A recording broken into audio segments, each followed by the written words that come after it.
మొంతా తుఫాను ప్రభావంతో ఏపీలో అత్యంత భారీ వర్షాలు కురిసే అవకాశం ఉందని విశాఖ తుఫాన్ హెచ్చరికల కేంద్రం వెల్లడించింది. రాబోయే 24 గంటల్లో ప్రకాశం, నెల్లూరు, తిరుపతి, చిత్తూరు, అన్నమయ్య, అనంతపురం, కర్నూలు, నంద్యాల, వైఎస్సార్ కడప జిల్లాల్లో పలుచోట్ల ఆకస్మిక వరదలు వచ్చే ప్రమాదముందని హెచ్చరించింది. ప్రస్తుతానికి తుఫాను చెన్నైకి 480 కిలోమీటర్లు, కాకినాడకు 530 కిలోమీటర్లు, విశాఖకు 560 కిలోమీటర్లు దూరంలో కేంద్రీకృతమైనట్లు వివరించింది. Shanti pipes, tiles and sanitary, Rajahmundry. మీరు నిర్మించుకునే ఇల్లు, అపార్ట్మెంట్ లేదా ఎటువంటి కట్టడాలకైనా కావలసిన అన్ని రకాల శానిటరీ మెటీరియల్స్ మా దగ్గర దొరుకును. 20,000 square feet display, Cera, Kohler, సిమెరో వంటి ప్రీమియం బ్రాండ్ శానిటరీ మెటీరియల్స్ కలవు.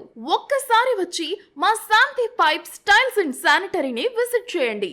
శాంతి pipes, tiles and sanitary, Rajahmundry.